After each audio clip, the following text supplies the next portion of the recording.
On va regarder comment orienter une pratique de gymnastique vers les enseignements de yoga. Mm. Ah, moi, c'est une question qui me taraude depuis ma première rencontre avec la pratique.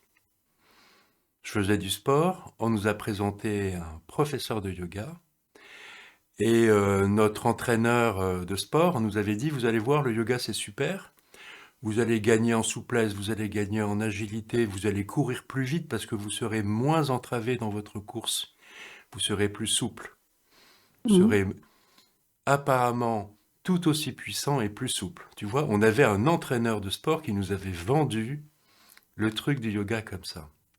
Voit arriver notre professeur de yoga, nouveau professeur,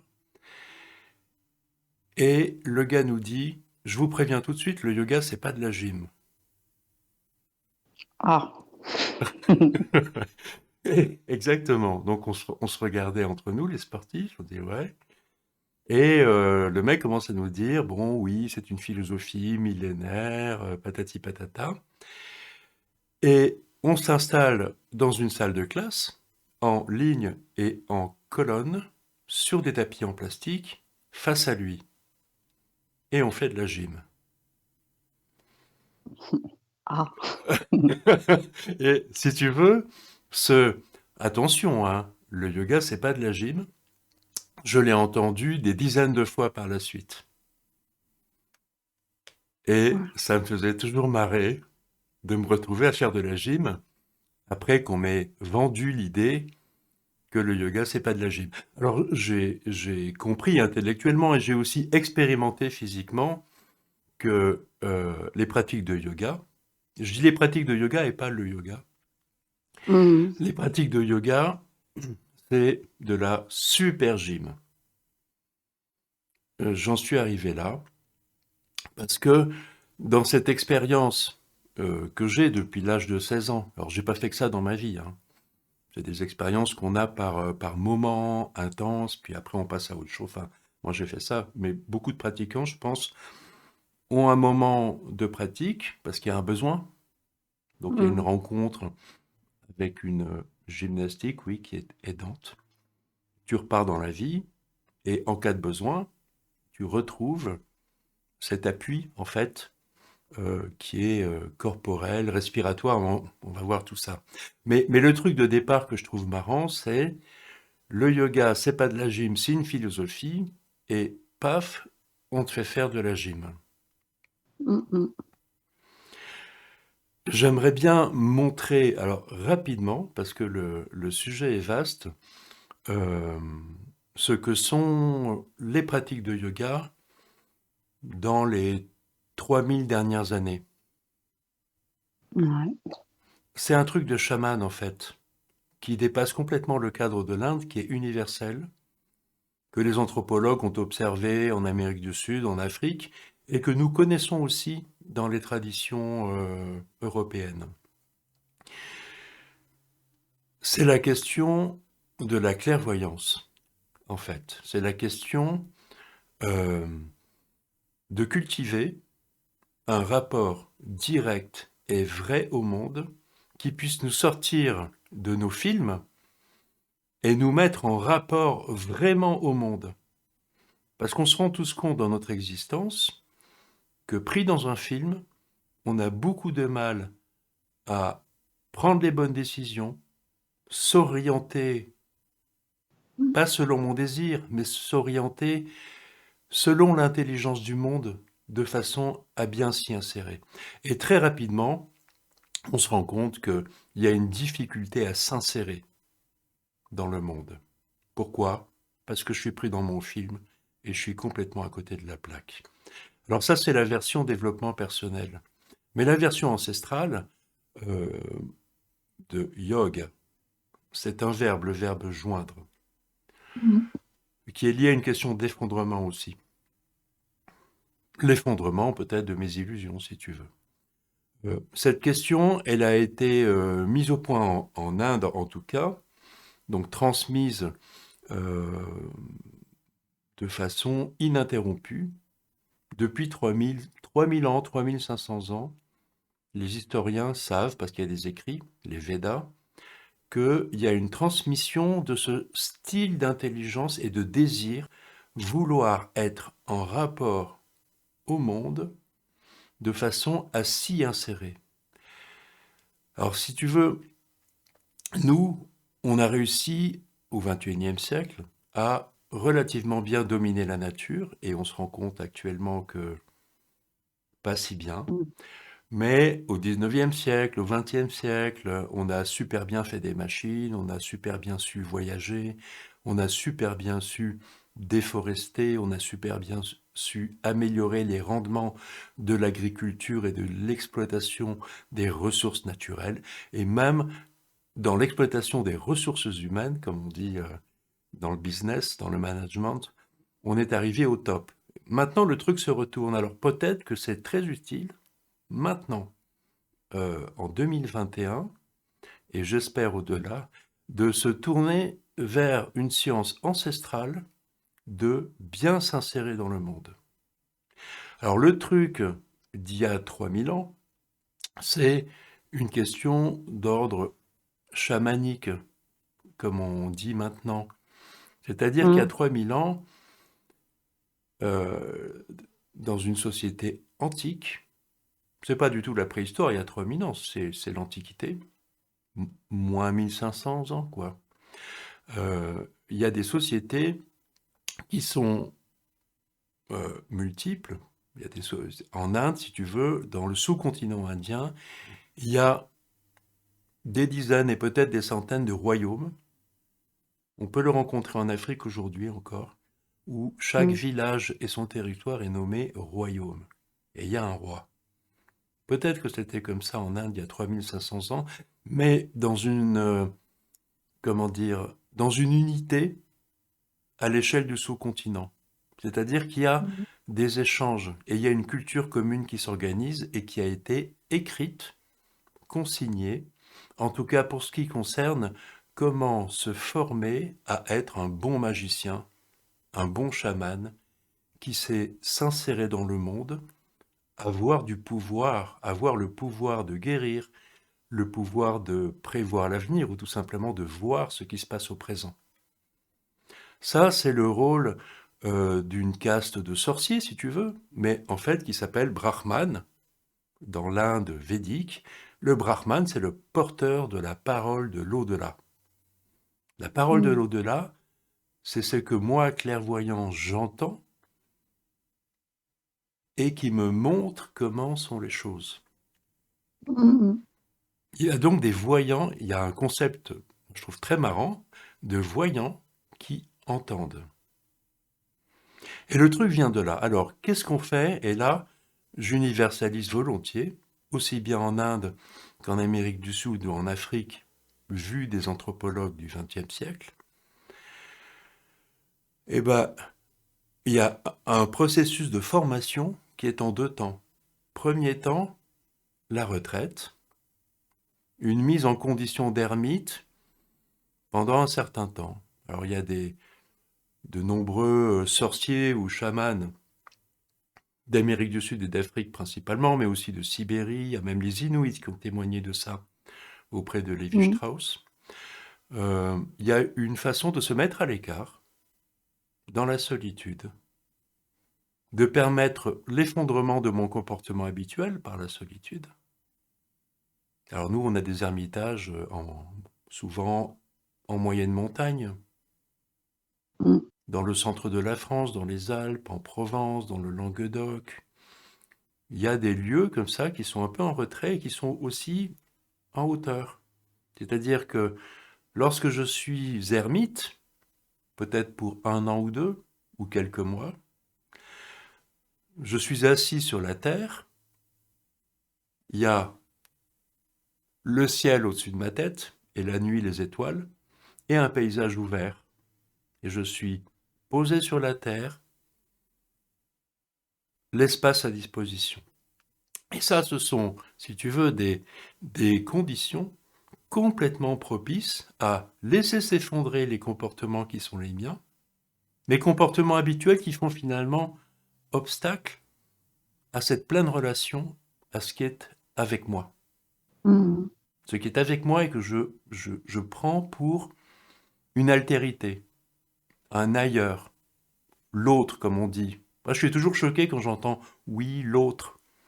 Parce que l'autre, c'est vu de moi, donc il y a moi et les autres. Ça, c'est la métaphysique platonicienne vue par moi. Je trouve ça assez flippant.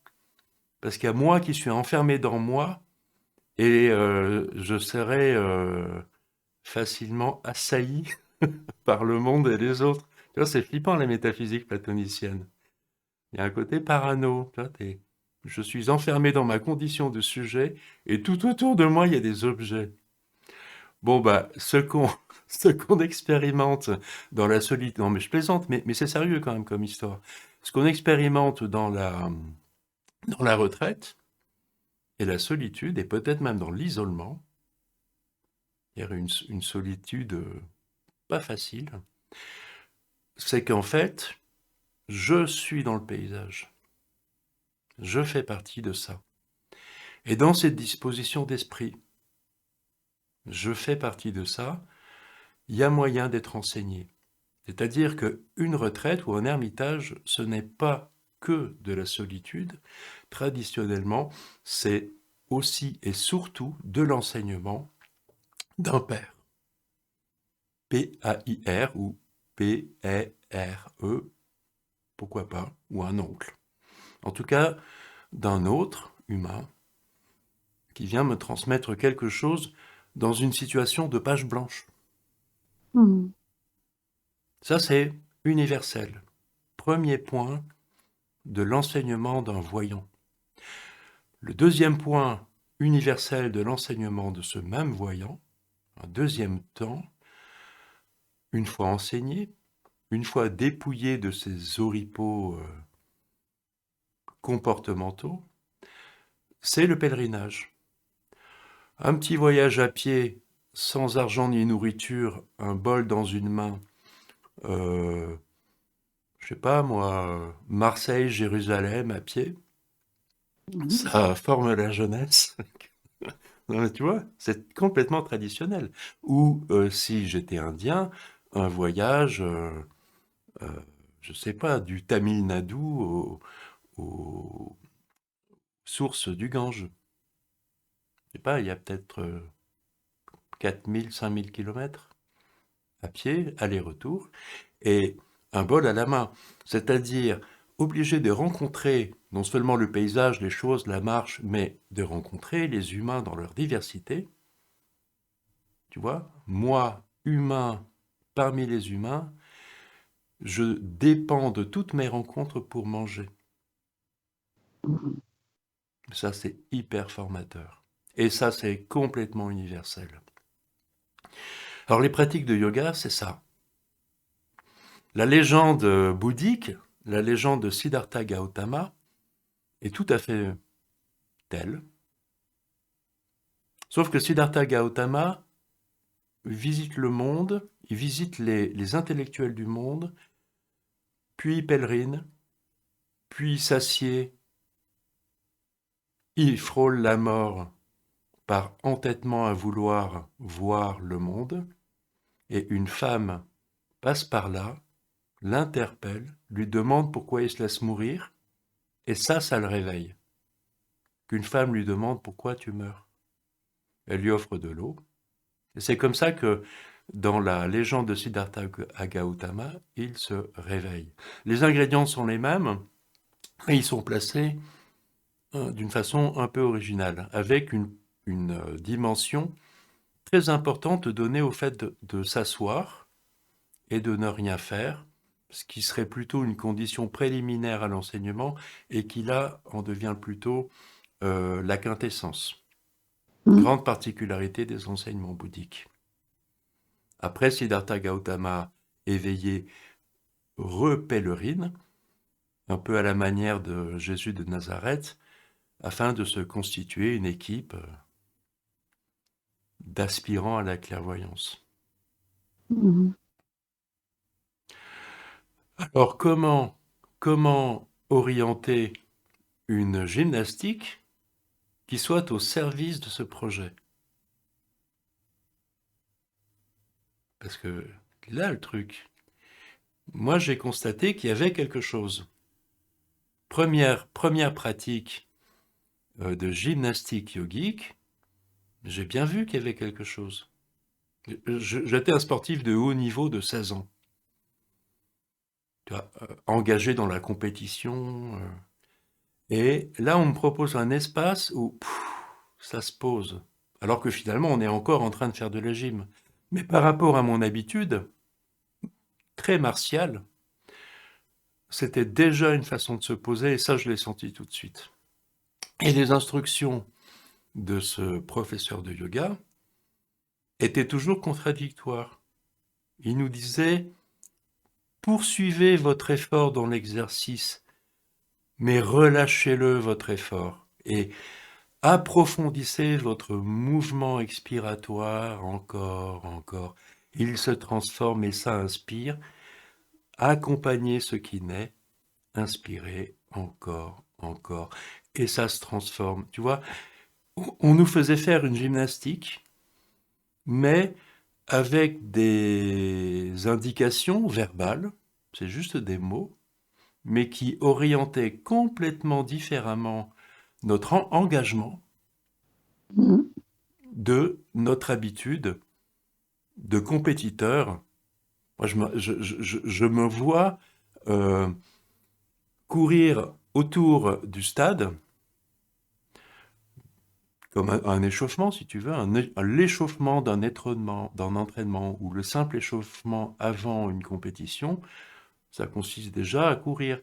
Et je me voyais, gamin, courir déjà à bloc, déjà dans un truc. C'est déjà la guerre, tu vois? Mhm. C'est n'importe quoi.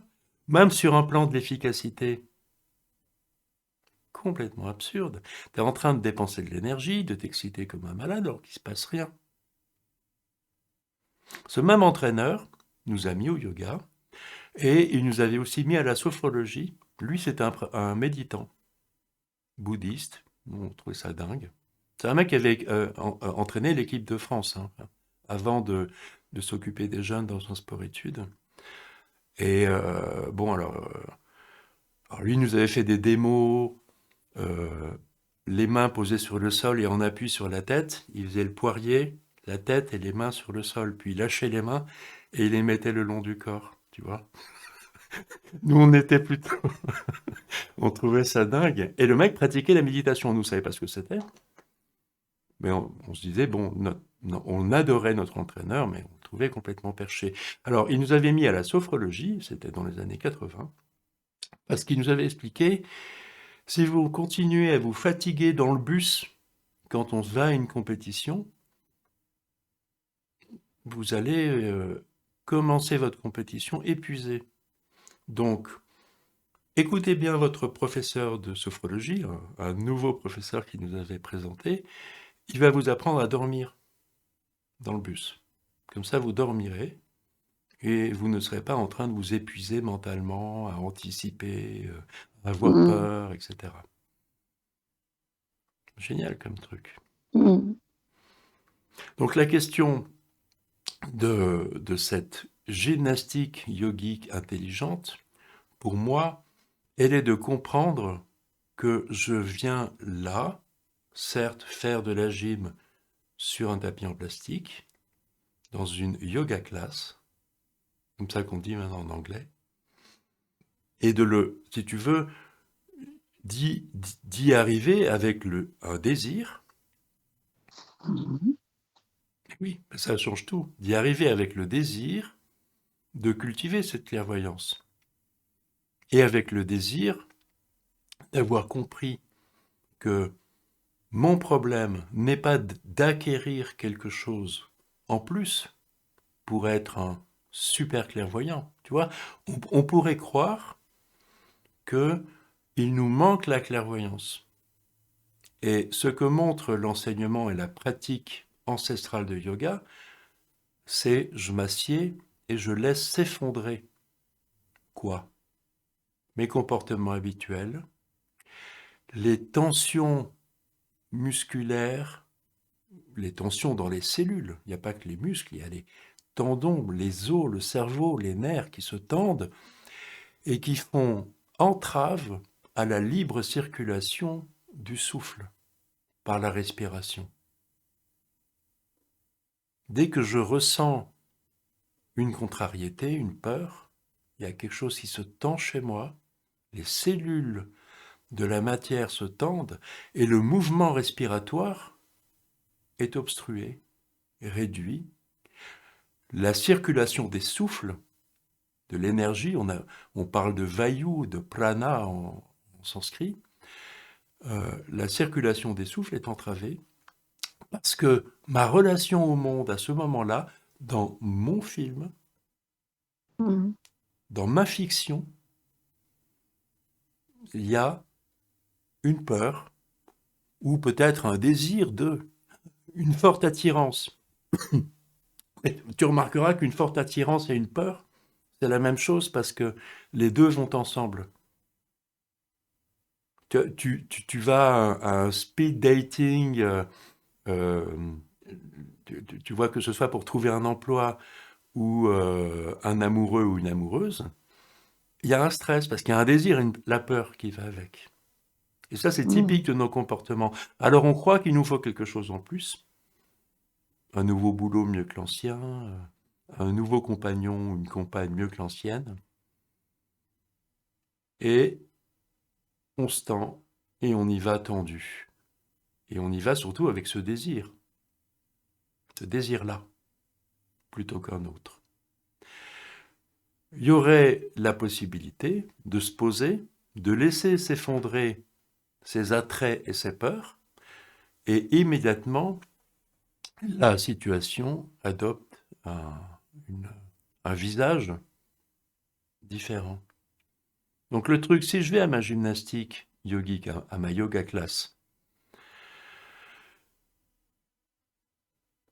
à la limite, sans désir particulier, mais une fois que j'y suis pleinement engagé, Mhm. détaché de toute attente, mais paradoxalement, pleinement là, quoi, pleinement présent, pleinement engagé, sans tension. En fait, c'est pas quelque chose en plus qu'il me fallait, c'est quelque chose en moins. La question des enseignements du yoga en général, que ce soit pour toucher la clairvoyance ou que ce soit aussi pour avancer dans des performances psychocorporelles, c'est-à-dire Mhm. la performance, c'est-à-dire une meilleure adéquation au monde. Tu vois, on revient à ce truc d'origine de la clairvoyance. Être clairvoyant, c'est pas quelque chose en plus, c'est juste mes films en moins et les tensions physiques liées à mes films en moins. Alors, une pratique corporelle de yoga bien menée par l'enseignant, elle devrait, par des mots, faire comprendre cela, tu vois, par un échange verbal comme on l'a actuellement, faire comprendre Mhm. cela et sur le plan plus concret de la gymnastique, à chaque instant, par exemple, éviter de dire tenir une posture. Tu vois, quand on dit tenez la posture, en fait, on est en train de Mhm. dire aux gens crispez-vous, serrez les dents, Bah oui. ça va bien se passer. Non, Mhm. l'indication n'est jamais celle-là. L'indication, c'est approfondissez votre expiration qui est entravée par l'exercice, et bien malgré cela, approfondissez, et l'inspiration qui en naîtra, prenez-la, amenez-la.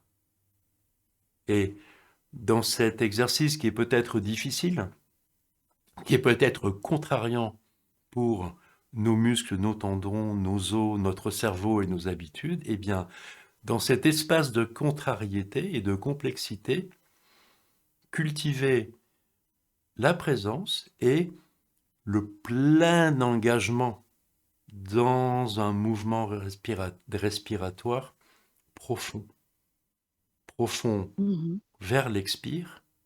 En fait, l'expire a deux sens. J'allais faire ça avec mon doigt. Bon, là, on va un peu loin, mais l'expire, c'est anatomiquement je serre la taille où il y a les muscles transverses et ça descend.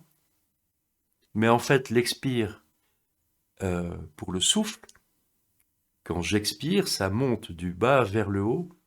Et la parole, par exemple, ou l'air, sort par ma bouche. Il y a une anatomie qui va du haut vers le bas et un souffle, l'air déjà, qui va du bas vers le haut. C'est-à-dire que je resserre quelque chose de mon périnée au bas de mon ventre, puis le diaphragme remonte, de l'air sort.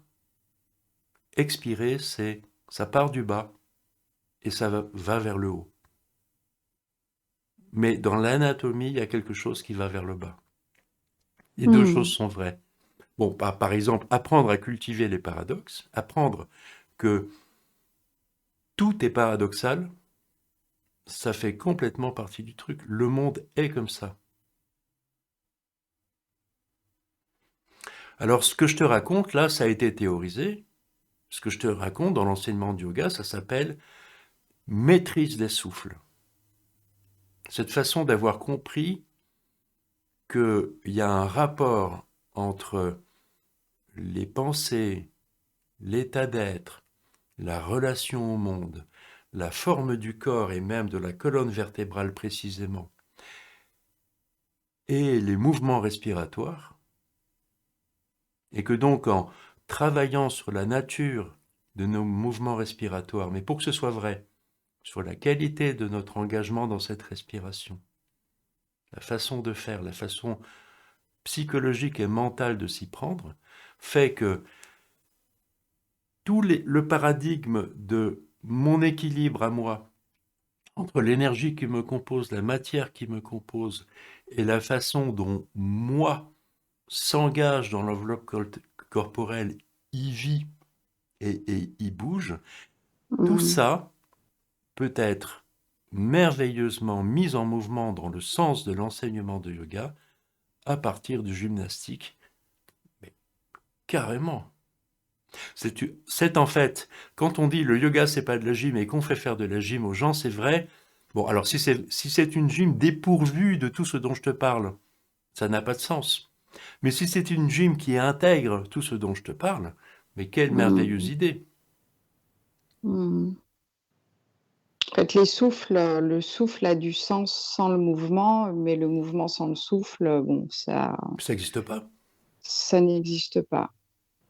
On peut bouger les membres sans souffle. Oui, mais Mais bon, parle là, de on ça à un est danseur. Le pas très danseur va longtemps. rigoler. Mais oui, le danseur va rigoler.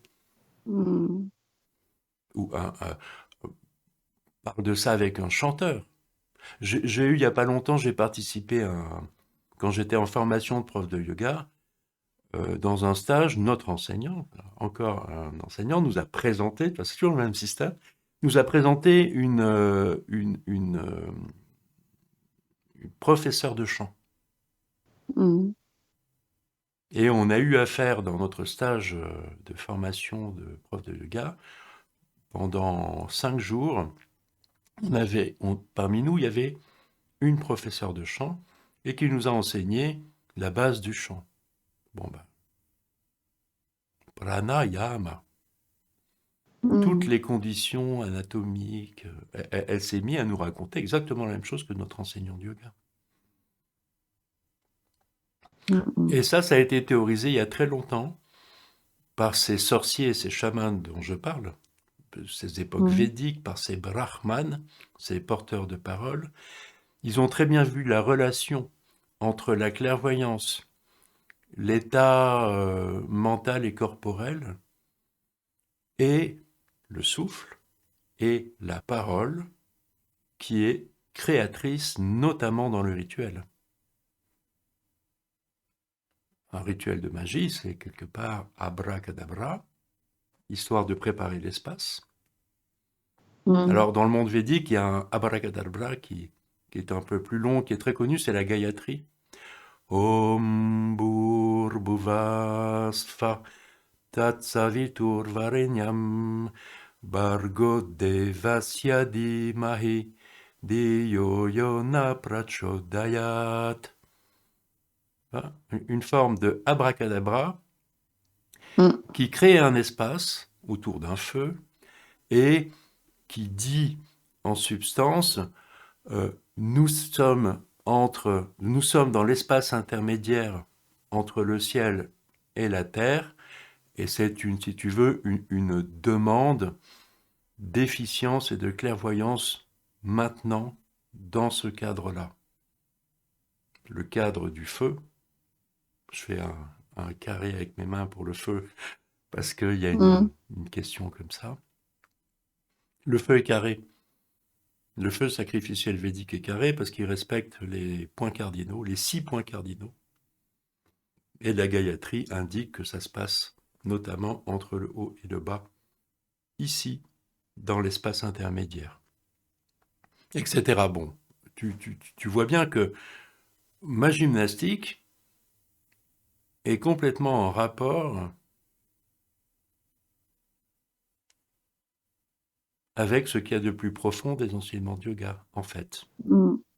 Mais qu'il n'y a rien d'automatique. C'est parce qu'il y a du verbe que le rapport se fait.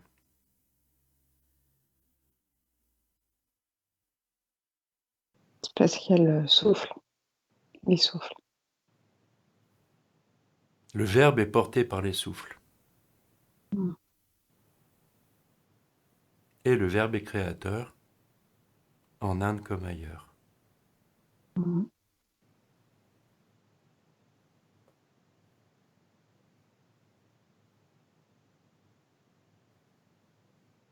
Les mouvements, finalement, ce sont des contraintes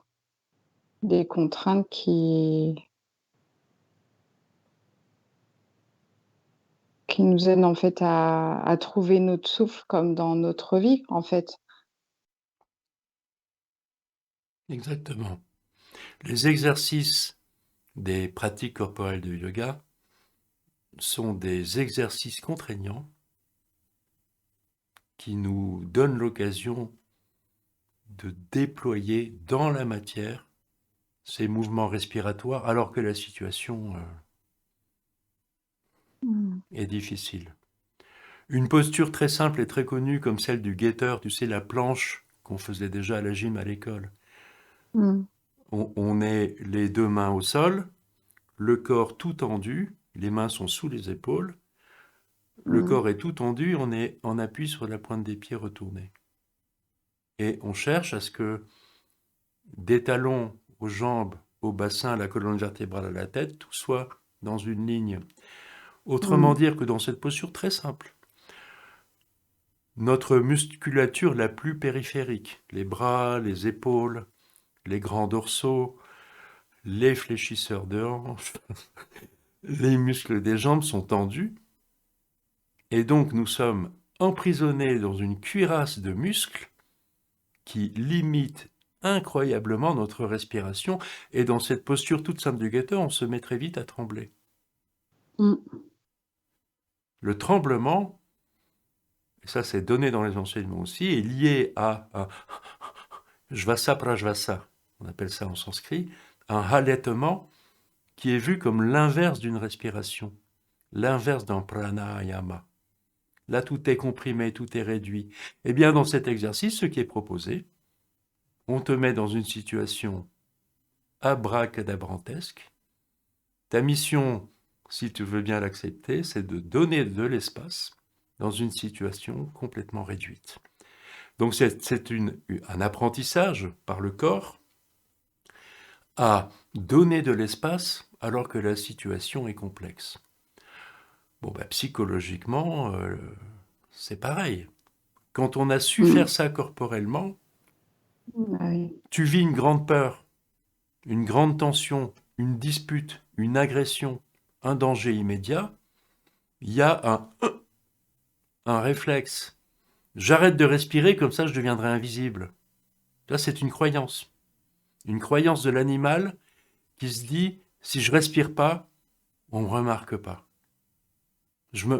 Si je pouvais m'introvertir et me résorber en un point, je deviendrais invisible et j'échapperais au danger. Il y a quelque chose de cet ordre-là. Eh bien, dans les pratiques de corporelles, dans les pratiques de gym, de yoga, il y a cette façon redonner de l'espace, de se remettre dans l'état de l'apprenti ermite, le bassin sur la terre et l'espace. Et cette Mmh. qualité, c'est la qualité de moi intégrant, accueillant la connaissance.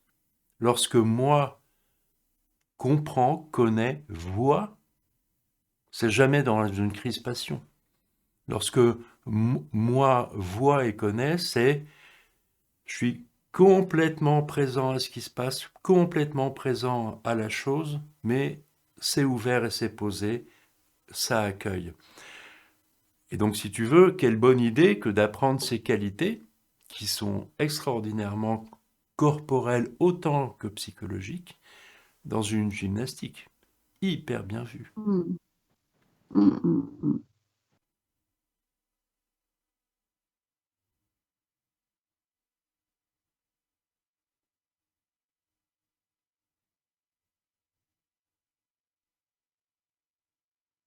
Alors, dans la simple assise, le phénomène a lieu également. Simplement assis, je me retrouve dans la même situation que celle de la posture du guetteur de la planche.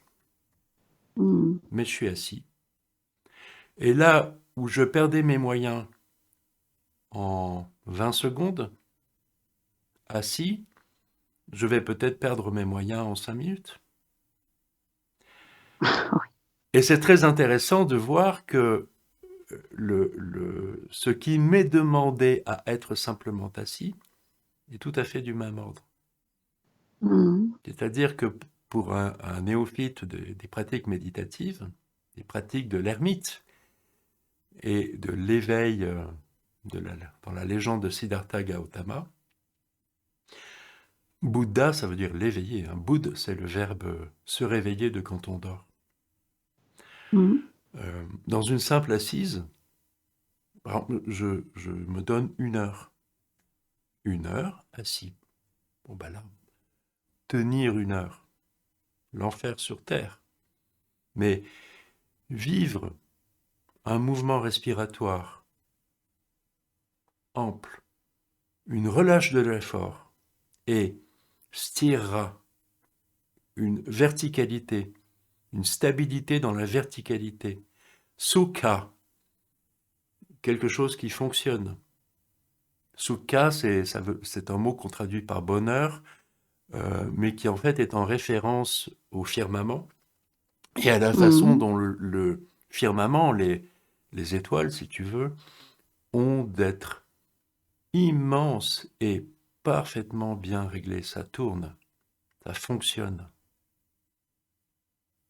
Et donc le truc de l'assise, c'est exactement comme dans la posture du guetteur, mais sur un temps plus long, cultiver en soi la ressource pour être pleinement engagé, stira, Mmh. et complètement relâché dans cet effort.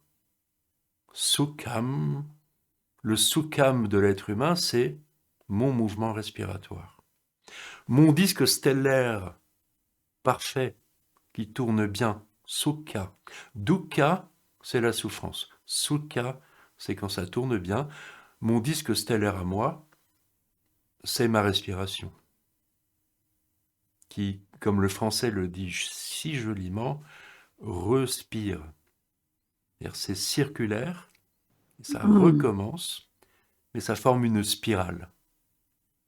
Le temps avance, tout recommence, jamais à l'identique. Mais ça recommence, jamais à l'identique. Ça recommence, jamais à l'identique, comme les jours se succèdent, les années se succèdent et les vies se succèdent. Mmh.